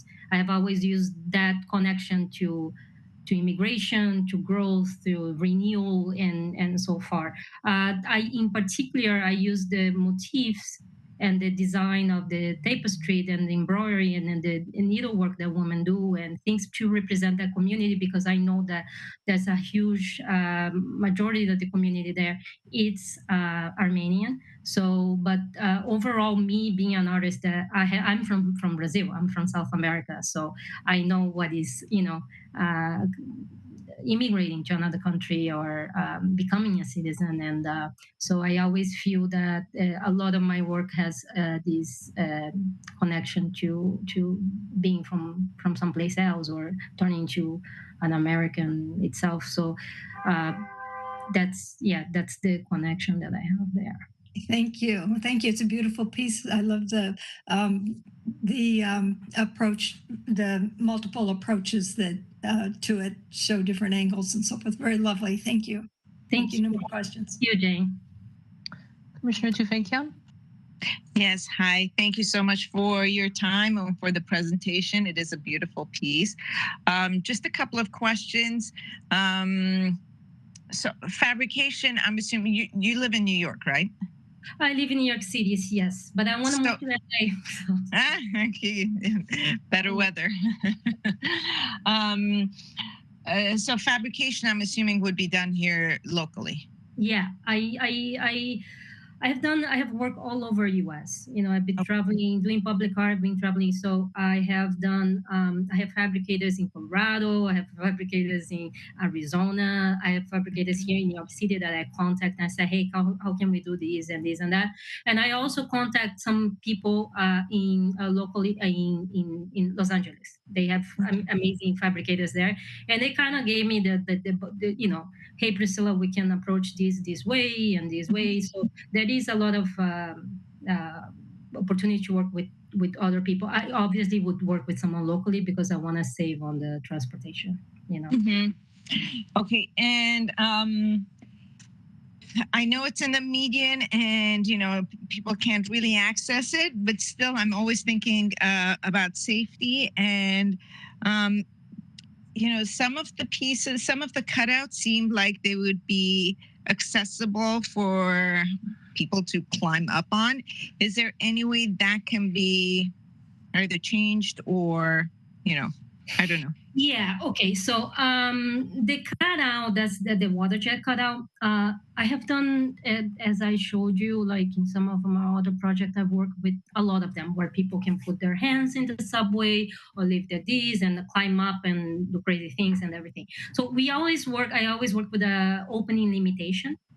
And that opening limitation sometimes avoids any kind of, you know, somebody can get their footies or anything. We try to work in this kind of with the city, with the requirements of the city of opening limitations. So I don't think that we would make some of them might be big, but I would try to make it in a way that we avoid anyone getting their foot in there to get stuck or anything like that. As for climbing, I don't think this piece will be a giant, I'm not overthinking a monumentality of because we have the metal, the cutout is quite delicate, and so it's not going to be something really, really big, because also the space that is right there is not quite big from what I've seen it. Unfortunately, I couldn't visit the site in person, but we always make sure that the edges don't have any sharp edges. We work with the fabricators that makes everything very smooth and is painted and is in a way that you can put it there, walk away, and the city won't have to. It doesn't cause high maintenance. There is no color matching. We use one color that is simple, and you walk away and it's done. I always try to make it in a way that you don't require maintenance, because things cost, and especially if they don't last. This is 100+ years. I have worked with this medium many times, as you see, and so I made it in a way that is simple, that is, it doesn't have to, it won't cost the city any money to come and fix it and maintain. So also in that sense, maintenance. Yeah. Thank you. Thank you for the clarification. So. Commissioner Vidor? Thank you very much. You, as you showed us your different pieces that you've done in New York, I found myself, you have a very distinctive style of art, and very unique. And I found myself trying to move closer to the screen and look at some of the detail. And in the piece that you have proposed for this site, I wonder how you see the placement of it. You didn't really insert the piece into the site, so we didn't get a rendering depiction in that way. And I wondered how you see this piece relating to the site that it's going to sit in. Well, it's that's a good question. I'm not, I had to do this and I don't have much, I couldn't go visit the site, unfortunately. So I didn't get pictures. And sometimes I integrate in the rendering in a way, but I was more focusing in how the artwork was going to look. I do have an image with a person standing there, but they've done it by computer, so I didn't do. But I do believe that all the angles, as I know it's a two-way road, so all the angles, they will be able to see it. And another thing that is really nice sometimes that I'm thinking putting a small slab, like cement platform, that is, elevates the piece a little bit. And I think sometimes when you have that platform, it also creates a third dimension, which is the shade. According to during the day of the light, it creates the patterns will reflect this shade in the ground, which is quite beautiful as well. I don't think they will, because it has so many, it's 7 sheets and they gonna interplay as you drive by. You'll be able to see it, the patterns from all angles, as you drive back and forth, and the pedestrian too. So I don't think you won't look something that you're walking by and you're like, where is the piece? Or you will be able to see it. It's very it's going to have a very present visual identity, I think, in the space, And then the component of the shade and how the sun will project the shade on the floor is quite beautiful, and which is, I love the cutout details, the water jet cutouts that reflect in the shape in the artwork. Let me see if let me see. It doesn't. Any of the imagery shows the. Shows. I see some of the shades are here. Oh, sorry. Some of the shades in the background, which is very nice.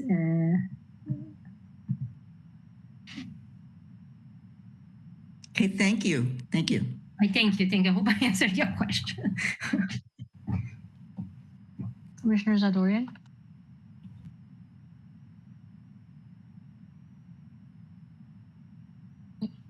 think you might be on mute or we can't hear you. Sorry about that. Yes, this is a beautiful piece, and I do not have any So further much, questions for you, yes. but thank you very much. Thank you. Thank you. Chairperson Yank.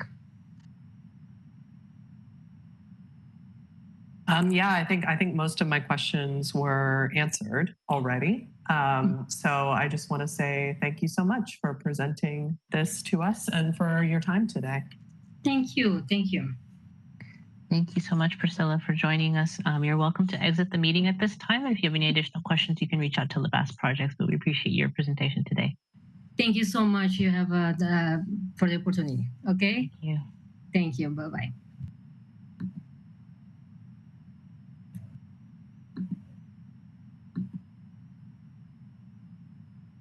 Chairperson Yank, I think we are at the moment of discussion for this piece. Would you like me to go through roll call, or commissioners may just share? Yeah, I think we can just go ahead and share, you know, where we are right now in terms of what we're thinking, and with an eye towards, you know, just a reminder that we will need to also have an alternate. So having, you know, a kind of top two that we're starting to lean towards, and then we can kind of go from there. So anybody who wants to speak, please feel free. Are we going in order, or whoever has a comment? I think whoever has a comment. It looks like Arlene has her hand. Yeah, go ahead. Yeah, I figured while I have something in my head that's relatively coherent, I would just go ahead with it. Well, for me, right now, I've eliminated two. So I'll start on that front. I've eliminated Brian Brush's piece because although he has a spectacular portfolio that shows some really unique and original ways of engaging the public and being immersive and original, I felt very strongly that the shapes involved there, that, you know, IKEA style floor lamp shape of a cylinder on a base that way was, you know, I've seen a lot of that around, and I just don't feel, you know, the color ideas and some of his concepts were lovely. He's obviously a very sophisticated person, but after seeing his massive portfolio and seeing that, I just didn't feel like I wanted to go in that direction again. And then I've also eliminated Priscilla de Carvalho because I don't think that piece is appropriate for the space. In fact, I'm not even sure it really relates to an outdoor space of that type. I think her style and what she's done there is more, you know, enclosed sculpture court, or, you know, something people can really nose up to and look at. So I would have to say I see those two as eliminated. And then the other three, of the three, since we only have two, the first one, the tree, is highly unusual and unique, and the mixing of the natural world with the hardscape part of the piece is very interesting. Of the other two that depict the mountains, Forma's piece and D'Souza's piece, I believe, you know, I'm very emotionally attached to the mountains, and I can't separate my involvement with the Verdugo Mountains from my ideas of what resonates with me. So I would have to take that 71-foot long piece as my, you know, of the two of those, that would be preferential because of its, the way it evokes the mountains in their ruggedness, and then and the sheer size and scale of the piece impresses me. And the, you know, the coloration is a way to depict diversity. That speaks to me. The other piece is extraordinarily beautiful and a great abstraction of the mountains. So, you know, I'm a little torn, but right now, until I hear my fellow commissioners, I've got it narrowed down to three, and then how I would, you know, choose between two, I haven't figured out yet. So I thought I'd just get that out there and let everybody else talk. Thank you. I can go next. So I can reduce that to two because there are two I specifically liked. And the first one would be, again, the first presentation, which was the the tree rings. I'm sorry, I forgot what it was specifically called, but that's the name I guess I came up with. I thought they were beautiful. I thought it really encompassed what we wanted for a median piece. So it did a really good job at that. And the second one that I personally liked was the Forma Studio. I chose both these pieces because they were unique. I haven't seen items like or pieces like this before done either in Glendale or outside of Glendale, of course. I thought they were the best utilization of the space and the most aesthetically pleasing and fitting for Glendale specifically. So that was my take on those. And I would love to hear from the other commissioners. Go ahead, Jane. Yeah. Thanks. Thanks, Sue. I love the Glenoaks tree rings for the piece that it is and for how innovative it is, but I'm not sure how visible it would be to drivers because I'm not sure how much I don't think they get the full advantage of it, of the piece. I don't think they could appreciate it driving by. Because I think that the perspective is from the side when they're driving by, I believe. And then it'd be great for the people staying in the hotel, possibly to see it, or people walking across on the other side of the street. I love the Hahamonga. I think it's a fabulous, fabulous piece. I think one of the things that was missing on that one was, well, there were a couple of things. There was the, I didn't hear how it represented diversity in Glendale, and I didn't get that there was going to be any public interaction at all with it.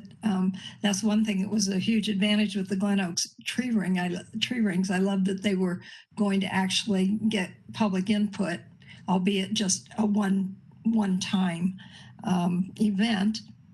So Vista was very beautiful too. And I love how much space it took up. So I'm a little conflicted as well, as Arlene was with the mountain, which they're just two different interpretations of the mountains that I really liked. I didn't find Lineage to be so objectionable. I understand that it's a much more kind of a more common shape. It's maybe less creative shape-wise than the others, but it certainly is startling at night. That it's a visual that could certainly be seen and could be a good landmark piece as well because of its brightness and visibility. So that's and I would eliminate the last one, the through mountains, and I think because of the sort of the I guess the lower visibility. I guess I would eliminate the tree rings too. Okay, thanks.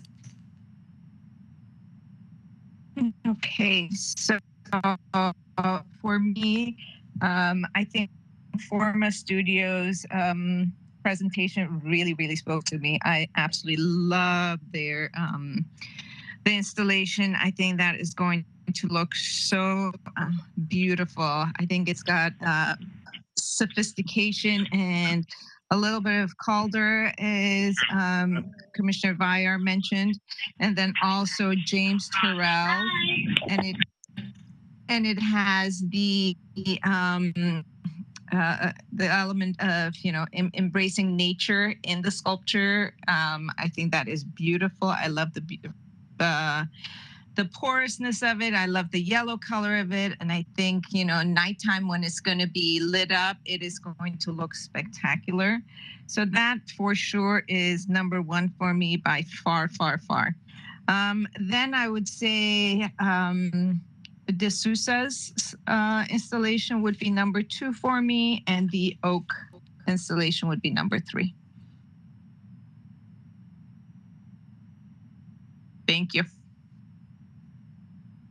Thank you, Carolyn.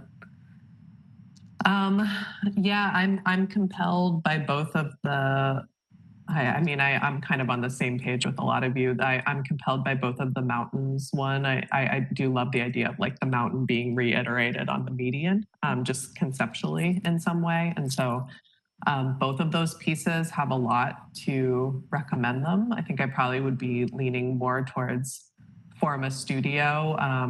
But my only reservation with that one in terms of not sure how much the color will like stand out. And then the other one, of course, is incredibly colorful. So that's where I'm sort of like wavering. And then I think the concept of the oak sticks with me the most. You know, that's the one that I like remember. It's a little tricky because it'll take a long time to kind of fully realize as a piece, I feel like. And there's a lot of open questions around the treatment of the steel, which I think kind of speaks to what you were saying, Jane, whether it's really going to be very visible or not. It could go in a lot of different directions, it sounds like. And it's just sort of hard to tell with the information that we have right now, what it's ultimately going to look like. And, you know, that it'll be, you know, 10 or 20 years until it sort of reaches that full realization of the idea. But I loved their presentation and I loved the idea and it was incredibly thoughtful. So yeah, I think if I was forced to choose right now, I probably would do Forma with then Who de Sousa as a backup. But I'd love to hear if how people kind of react, or if anybody wants to kind of give a strong pitch one way or the other. Yeah, go ahead, Arlene. Yeah, I don't have a strong pitch quite yet, but I feel like I have to verbalize my thoughts after hearing from all of you, and thank you all fellow commissioners very much because you really helped me move toward my decision. I think what has been said about the tree thing is true. You know, in the idea of it is spectacular. And what they presented was, you know, it almost moved me to tears at times. It was so lovely and so inclusive. And bringing in the Verdugo wash and all of that. I see a lot of issues though, and I would be more inclined to that one if it was a repeater. In other words, if we had multiple oak trees down the entire length, which is a very long strip of median that goes down Glenoaks all the way to city limits, then I could see, you know, maybe with different colors in the thing, then I could see it. But I think as a standalone piece, it may not rise to the occasion. I can see, you know, for me now, it's the two. It's the two mountain pieces, Forma and Vista, the de Sousa piece. And I have to ask, okay, I can see two things happening, and I'd love to hear what people think. Is the Forma piece something that people could stand under or lay under and look at? Or, you know, how immersive can that thing be potentially? Obviously, you can't have a picnic bench or chairs under it because it's in a median strip, but, you know, how do we see that thing interacting with the public? And then with the Vista piece, which to me is just a really sweet depiction of the Verdugo Mountains, you know, would we welcome people? You know, there's all kinds of things to put stuff on that. People could start hanging things on it, and people could start interacting with and leaving mementos there. It's just the nature of the way it is. And do we see that as being something we would welcome, or, you know, just who favors which one? I mean, to me, those are the two pieces now that I'm with. And I just would more. If I may, I think my safety cap always comes on. And I feel like, you know, being in a medium, I think we want to discourage people from going up to these sculptures. And it should be something that is appreciated from afar. We don't want to have people going into the, you know, having to go through the traffic. And I don't know, I just feel like it's probably better to encourage people to just stay away and enjoy it and appreciate it from afar. That's my 2 cents. Hi, everyone. This is Bo from Labas. I would just make a note. I think the instructions to the artists and with this particular location, the goal was something really highly visible from traffic, from pedestrians on either side. But the goal is not to. And this is one of the few cases where we don't want to encourage activation and physical interaction. And I think whether it's Forma's piece or Huda Souza's piece, I think both of these have very little maintenance concerns. They're both, I think, very solid, depending on how they're finally engineered. But if anyone does walk up to them, I think either of these are set up fairly well for long-term maintenance and conservation. So just making, and I'll just make one other note as you guys are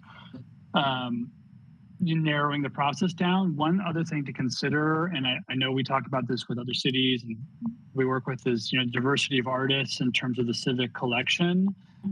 Forma Studios has been, we still have to get city council approval on their piece on ArtSoc, but assuming that goes well, I know we all love their piece on ArtSoc. It's just something to consider, that we're potentially already commissioning them for another piece in the city.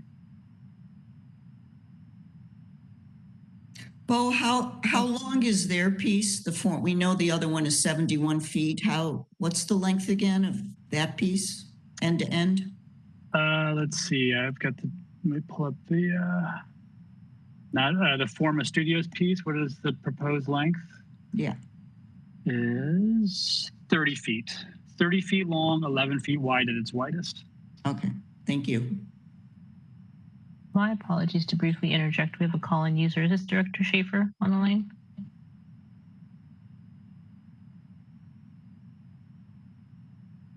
Director Schaefer is trying to unmute.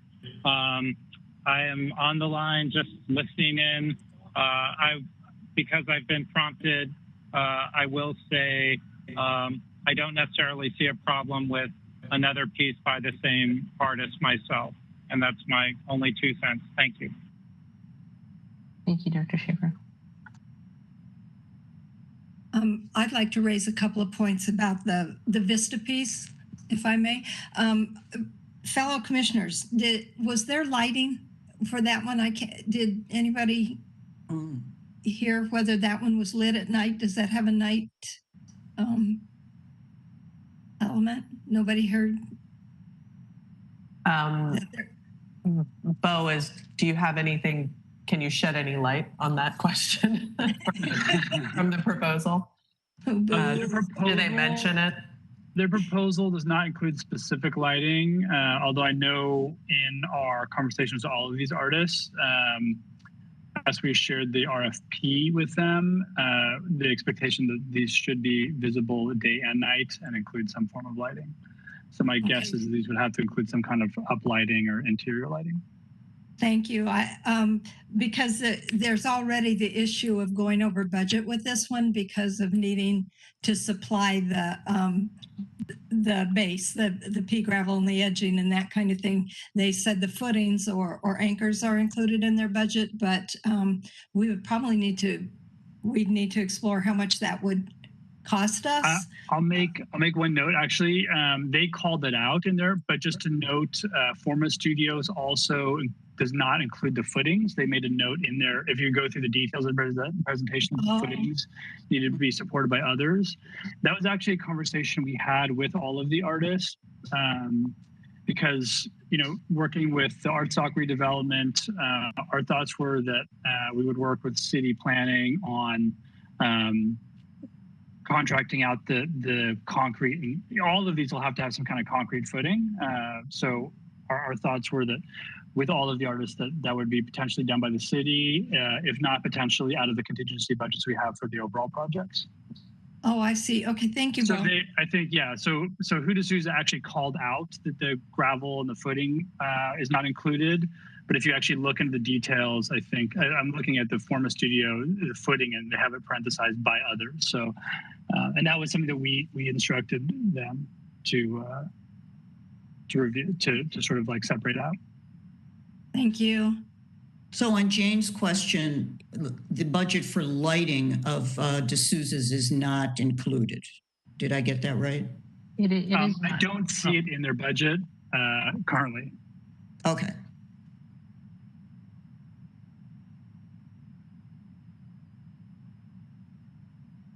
I can chime in here. So I was looking at the rubric that we had when it came to citywide public art.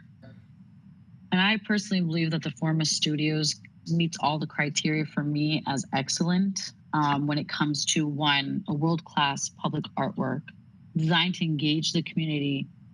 I really believe it enhances the civic and public space of that median. It seems like the lifespan of that piece and the quality of the work is high quality and caliber. I don't know when it comes to vandalism if it can, withstand damage and theft and vandalism. Theft, I would believe that you can't really pick up this. I'm assuming it's like a 1 ton, 2 ton piece and do anything to it. But yeah, can it be susceptible to vandalism damage? Yes. Can a lot of pieces? Yes. My only, setback with the fourth piece, the Vista piece, which wasn't in my top 2, was that, when I look at it, I do love color. I love, it's a very dynamic piece. However, I like staying away from pieces that are just, rainbow colors, very, fruitful and almost childlike in its presentation. I like more sophisticated pieces like the Forma Studio piece. So that's why I'm leaning towards that. It just has a high caliber, aesthetically looking piece. It is a more higher caliber piece. It seems like most of us agree that that is in our top 2. And that's why I would like to propose that that be the piece that we make our number 1. And we do choose, if everybody is in agreement, the Vista piece as the follow-up piece if the first one does not work out. Although it wasn't my second piece, I agree with all of you that it's still a beautiful piece and it can do a really good job as the backup. And that is my proposal.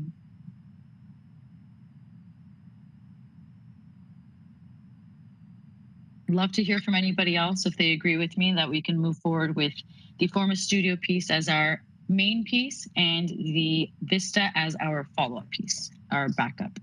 100%. I would agree with that. I'd go along with that. Yeah, me too. Okay, then All right. Does that mean we can go ahead and make a motion? I think we can make a formal motion. I don't have the motion in front of me, but I would like to make a motion. Yep. Oh, go ahead, Arlene. You go ahead. You got this. I printed it out this time. Perfect. Okay. Arlene Vidor. Second, will make the motion that the Arts and Culture Commission recommends for City Council to authorize the city manager or designee to enter into an agreement for commission of artwork with one of the artist teams listed below to design, fabricate, and install a public art piece for the Glenoaks Boulevard median ground level sculpture in an amount not to exceed $100,000. I assume that's still the figure, dispersed from the Urban Art Program Fund, as more fully outlined in the April 7, 2022 report by Library Arts and Culture's Principal Arts and Culture Administrator, with the first recommendation being Forma Studios Ha'amongna, and the alternative second piece being D'Souza's Vista. I second. Thank you. Shall I do roll call? Commissioner Tufekcion? Yes. Vidor? Yes. Sadorian? Yes. Vice Chair Vyar? Vice Chair Vyar? Yes. Can you hear me? Yes, thank you. And Chairperson Yank? Yes. Thank you. Shall I move to agenda item 3? We are at adjournment. All right. Well Thank done, you, everyone. everybody. Thank you so much. Very nice. Have a great day. Great. Thank you, everybody.